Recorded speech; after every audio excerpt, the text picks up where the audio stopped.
Bonjour à tous, j'espère que vous allez bien. Je suis très contente de vous retrouver dans cette vidéo dans laquelle nous allons parler des livres que j'ai lus. Alors je suis pas très en avance sur toutes ces vidéos, si bien que en fait au moment où j'enregistre j'en ai 9, mais je vous en présente que 5 et puis on verra pour la suite dans une autre vidéo. Donc les 5 dont je vais vous parler sont ceux-là. Il y a le dernier Guillaume Musso en poche, 2 Agatha Christie, c'est les 2 que j'ai lus au mois de mars. Nous avons Les enfants sont rois de Delphine de Vigan et Plus on est de fou de Zoé Brisby. Voilà, donc, alors j'allais dire que des livres récents, pas du tout, les Agatha Christie c'est pas le cas, mais en tout cas pour les autres, oui, c'est des livres relativement récents. Bon, je vais pas être très originale, je vais les présenter dans l'ordre dans lequel ils sont sur ma pile. Alors, j'ai reçu de la part de Livres de Poche, La vie est un roman de Guillaume Musso. J'ai reçu une petite box, il y avait plein de choses super sympas, notamment un marque-page, et puis un carnet, etc., etc. Alors déjà, au niveau du livre, les Guillaume Musso chez Livres de Poche, donc j'avais aussi celui de l'année dernière, La vie secrète des écrivains. Il est là-bas. Les livres sont très beaux en fait. Le papier est gaufré. C'est vraiment superbe. Je ne sais pas si vous allez voir, mais papier gaufré avec, vous voyez, le titre et puis quelques parties en vernis sélectif. On a des rabats. Voilà. Donc ça, c'est chouette. Et ce qui est assez rigolo, c'est le code barre qui fait des immeubles. Voilà, donc déjà le livre en lui-même il est très chouette. Alors le résumé il est très résumé. En fait on suit dans ce livre Flora qui est une romancière et en fait elle a une fille Carrie qui a 3 ans. Elles sont à Brooklyn dans un appartement. Elle joue à cache-cache sauf qu'en fait Carrie disparaît. L'appartement est fermé, il n'y a aucune raison que la petite soit sortie en fait de l'appartement et pourtant c'est le cas, elle est sortie, elle a disparu et donc que s'est-il passé? Voilà, donc moi en fait, j'aime pas lire les résumés juste avant ma lecture. C'est-à-dire qu'à un moment donné, j'ai lu le résumé, ça m'intéressait. Ok, là, en l'occurrence, je me demande même si j'avais lu le résumé avant de commencer le livre, ne serait-ce qu'une fois, parce que j'étais attirée par le titre et voilà. Donc, du coup, j'étais partie sans trop savoir ce qu'il allait en être. Et donc, c'est quelque chose qui m'arrive souvent. Et donc, du coup, après, quand je veux regarder le résumé, je trouve que ça dévoile beaucoup de choses, en fin de compte, plus que ce que j'aurais eu tendance à vous dire. C'est un livre qui se lit très vite, il a 340 pages, mais vous voyez c'est écrit assez gros, il y a peu de lignes et peu de mots par ligne. Voilà, il y a des dessins, il y a des parties, il y a des parties dans ce livre. Et il y a des dessins. Et en fait, il y a une description où c'est mis en 3 actes et 2 coups de théâtre. Guillaume Musso nous immerge dans une histoire étourdissante, etc. Et c'est tout à fait ça. Moi, ce que j'aime dans un livre, c'est être surprise. Et là, j'ai été surprise. Je m'y attendais pas. Du coup, j'ai beaucoup aimé. Je trouve que c'était... ça change de ce qu'on peut lire habituellement, etc. Et du coup, moi, ça m'a vraiment beaucoup plu. Par rapport à ça quoi, vraiment c'est un livre que j'ai bien aimé. Alors je pense que c'est le style de livre qu'on aime ou qu'on n'aime pas, il n'y a pas de oh je sais pas, je pense que par rapport à ces coups de théâtre on a un avis forcément tranché quelque part, mais pour ma part ça l'a fait, ça a marché et j'ai bien aimé. Je suis pas une fan inconditionnelle de Guillaume Musso, mais j'ai eu tendance à lire les tout premiers jusqu'à ce que je m'en lasse. Et là, je reviens à Guillaume Musso pour la 2e année de suite.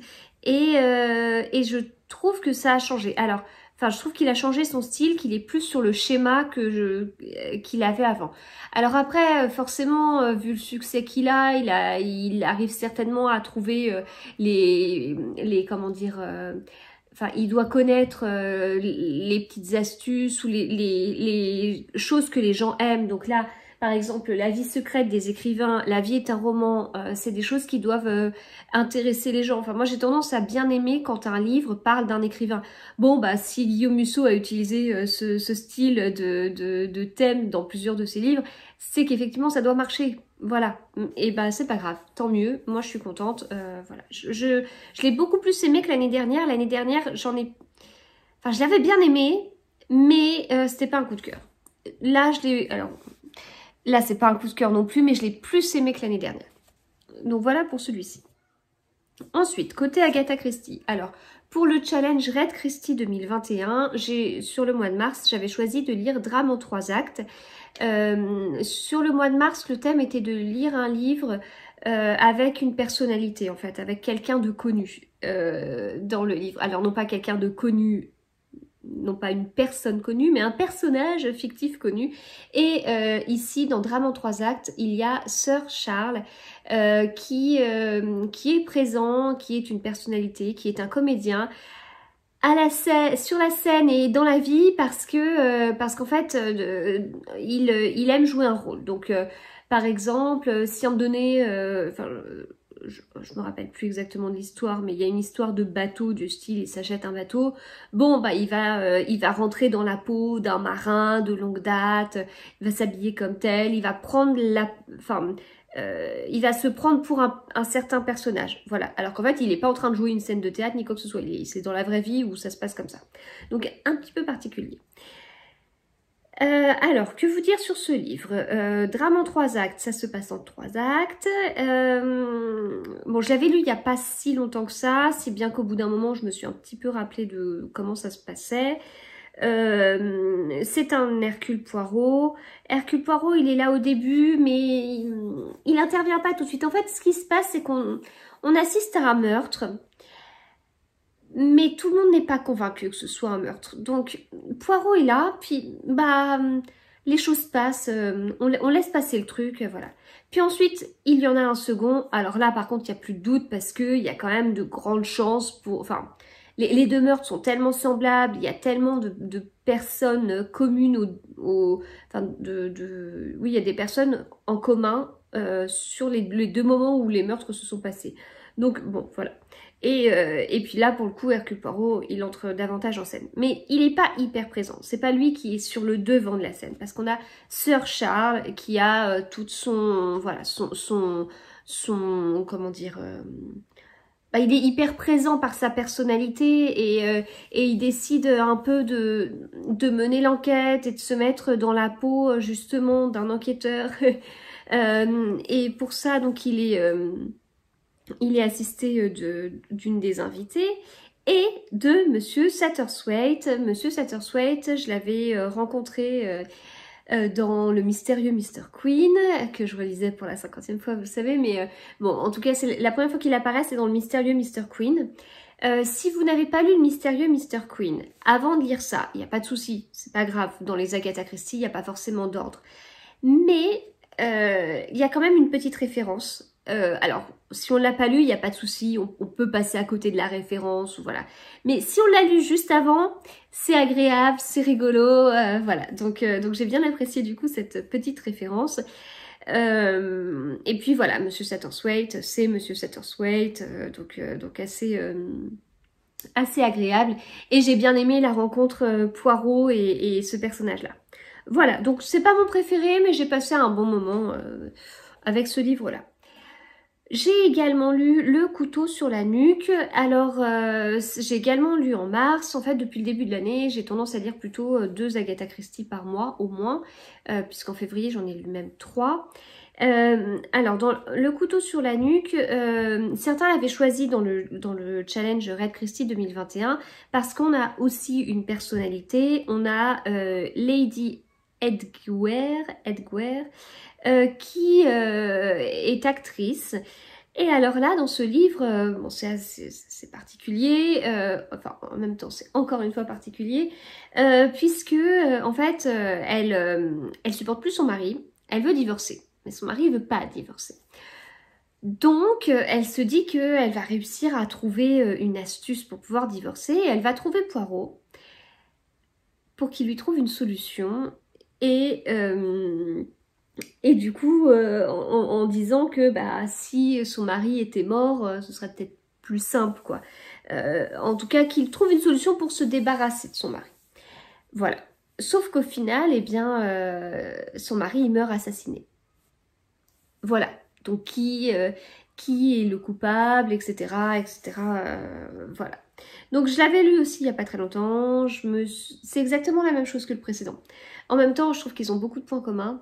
Je ne me rappelais plus exactement de la fin tout au début, puis ça m'est venu par la suite.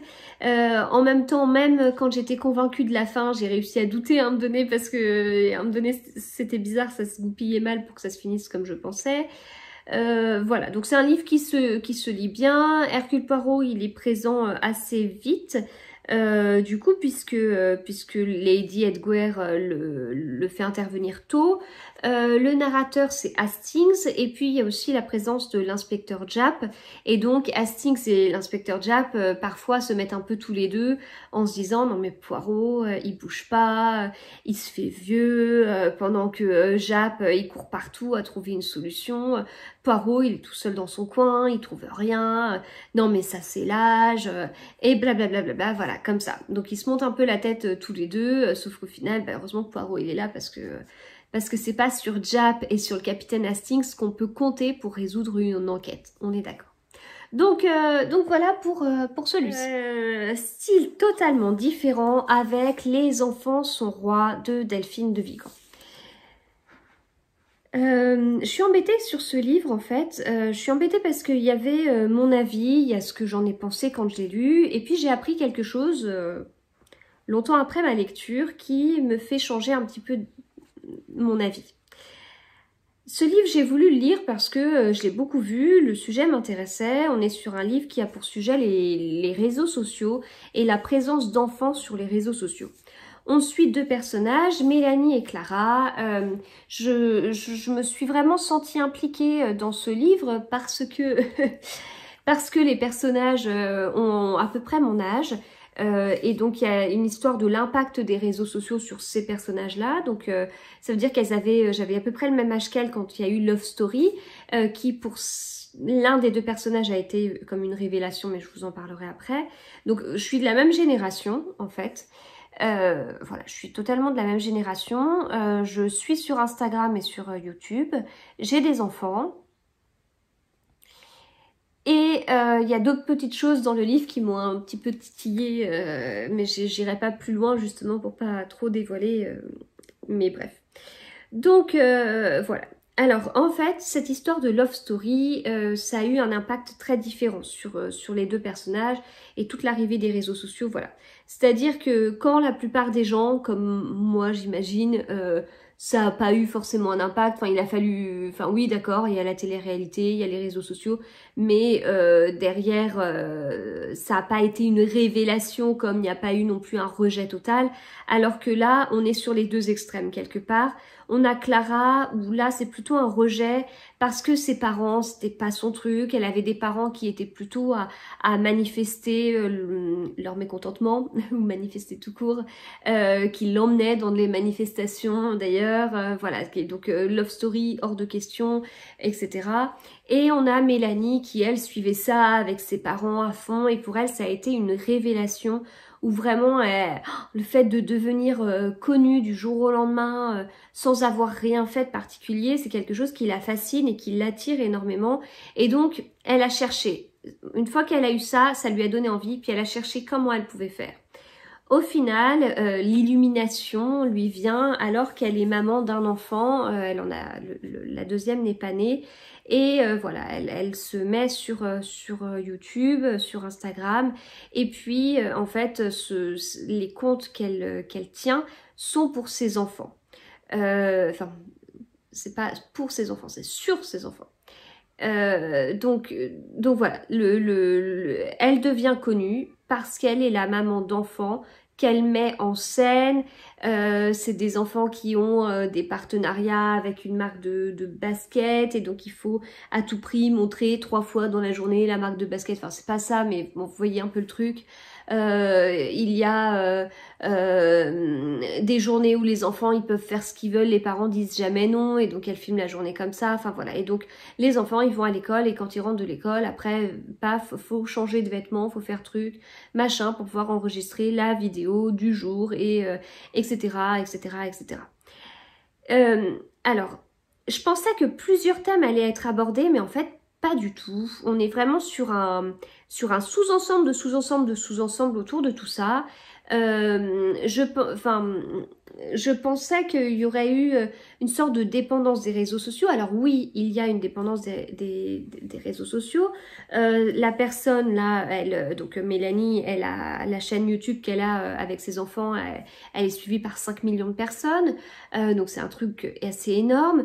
On pourrait voir les aspects négatifs sur et qu'on peut avoir quand on a une chaîne qui est beaucoup moins suivie, les commentaires négatifs, l'avalanche de ces commentaires négatifs, le harcèlement au niveau de ces commentaires négatifs, enfin il y a des choses comme ça où quand on le vit avec 10 000 abonnés, j'imagine qu'avec 5 millions, elle doit le vivre et ça peut avoir un impact assez fort quand même, mais sur sa vie, etc., son quotidien.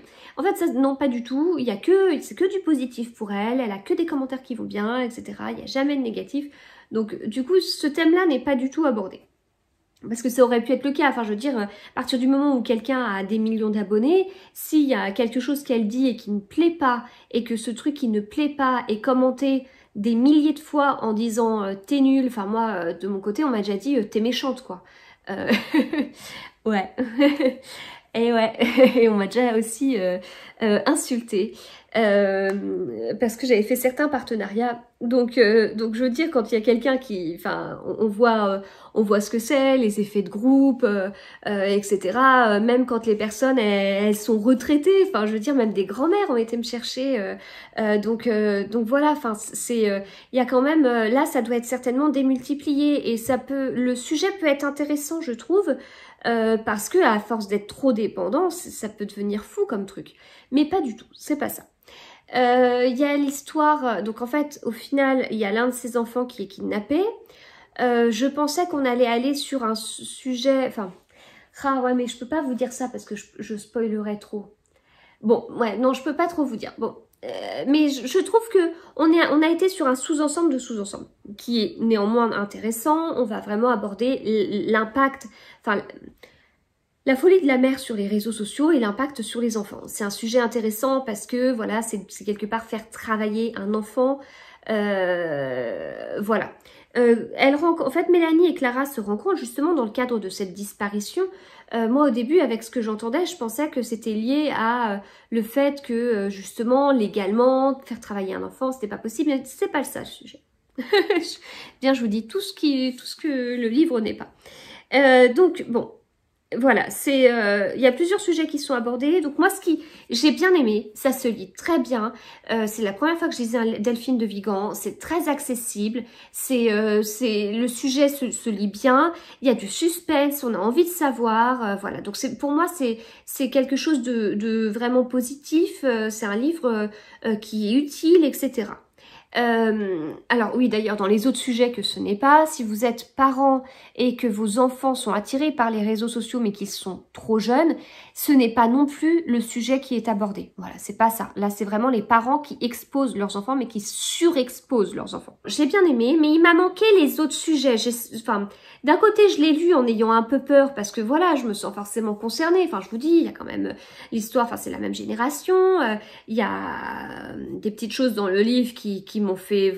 Il y a des hasards un peu rigolos ou qui font peur.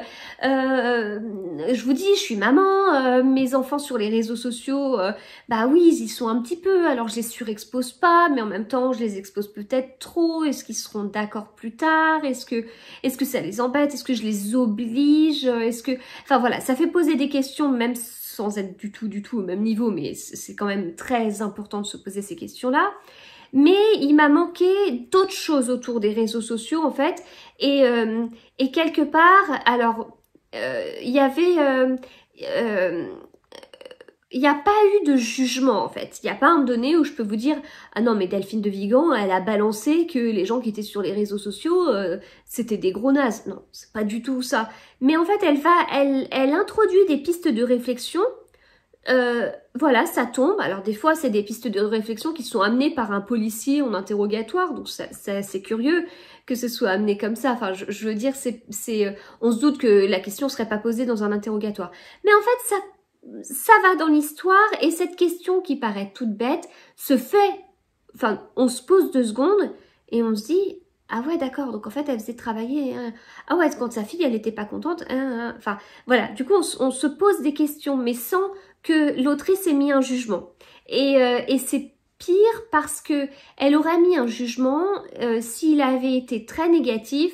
Par opposition, certaines personnes auraient pris l'avis contraire en se disant « Ouais, elle est sympa de juger, mais en même temps... voilà. » Là, non, il n'y a pas de jugement. C'est à chacun de se faire son jugement, c'est à chacun... C'est des pistes de réflexion et c'est très intéressant. Mais moi, il m'a manqué d'aller plus loin, de faire sur d'autres sujets au niveau des réseaux sociaux. Je pense qu'on aurait pu aborder d'autres choses. Voilà. Donc voilà, ça c'était mon avis. Ensuite, il y a Madely et des livres, Fanny sur Instagram, qui l'a lu et qui a posté une story. Et depuis, oh, je sais pas quoi penser de ce livre. En fait, là, ce qui se passe, c'est qu'on suit du coup cette maman, et puis la chaîne qu'elle met, bah, c'est pas une chaîne dédiée à la lecture, c'est pas une chaîne YouTube dédiée au tricot, c'est pas une chaîne YouTube dédiée à du dessin ou quelque chose comme ça.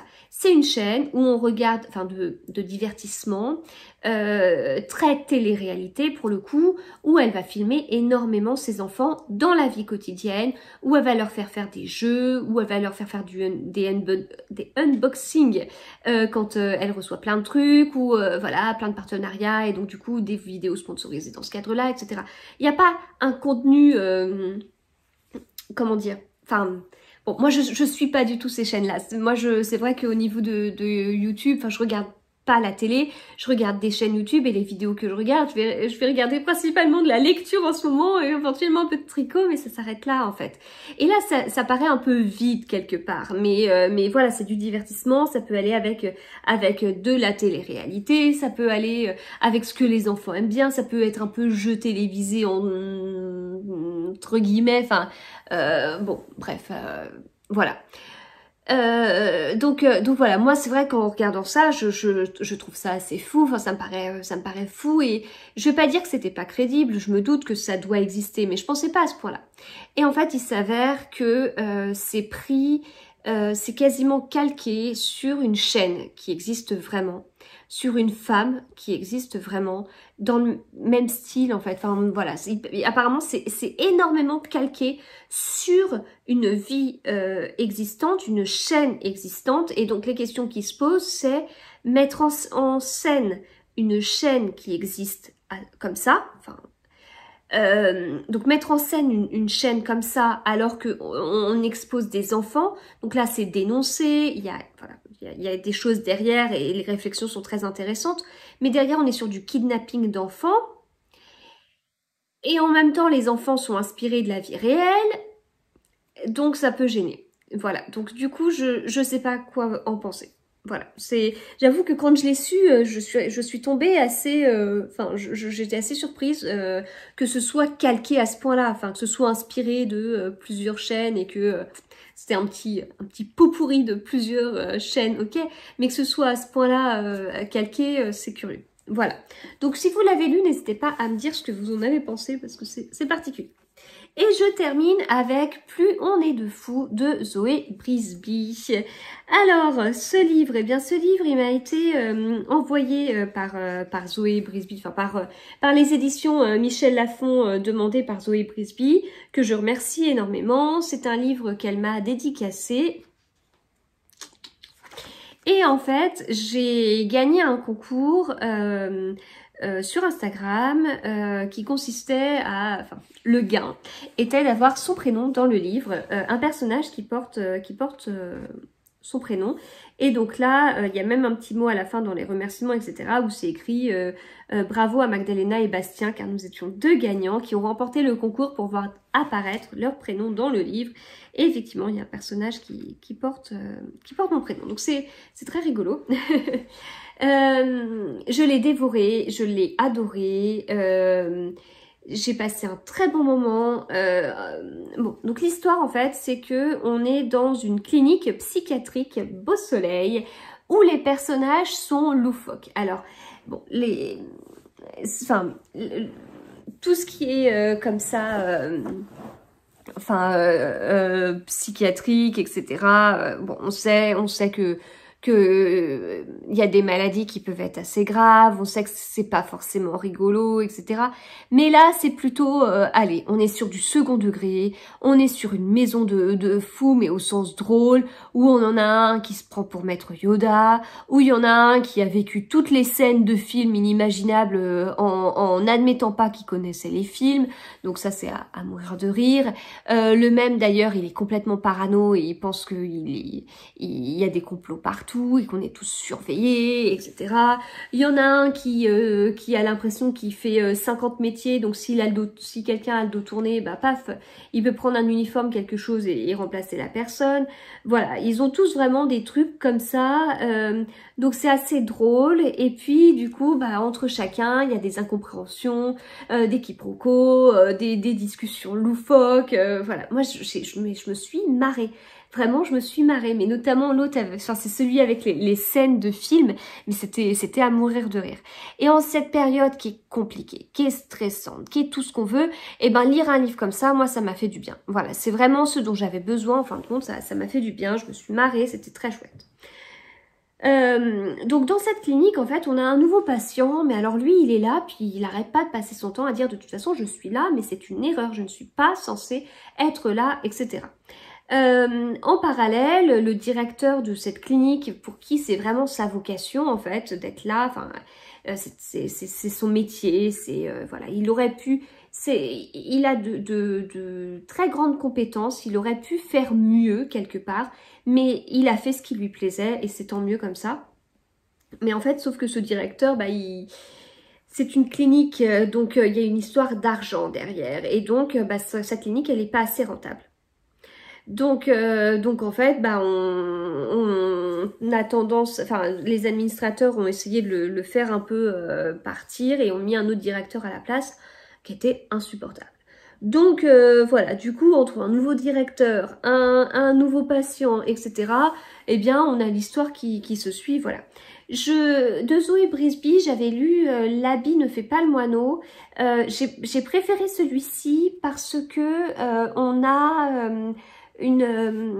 en fait, il y a beaucoup de surprises en fait, il y a beaucoup de tournures auxquelles je m'attendais pas, et puis, enfin ouais, non mais je l'ai bien aimé, je l'ai vraiment bien aimé. Donc voilà, si vous l'avez lu, n'hésitez pas à me dire ce que vous en avez pensé, mais vraiment j'ai passé un très chouette moment. Voilà, du coup j'ai terminé pour cette vidéo, j'espère que ça vous a plu. Si vous avez lu l'un de ces livres, donc Plus on est de fous, Les enfants sont rois, les deux Agatha Christie et puis le Guillaume Musso, bah, n'hésitez pas à me dire ce que vous en avez pensé. Si vous avez lu d'autres livres de ces auteurs, notamment d'autres livres de Delphine de Vigan, n'hésitez pas à me dire bah, ceux que vous avez bien aimés, ceux que vous me conseilleriez. Et voilà, du coup moi je vais vous laisser. Si vous avez aimé la vidéo, n'hésitez pas à me mettre un petit pouce vers le haut, ça fait plaisir, notamment sur ce format de vidéo. Et je vous dis à très bientôt.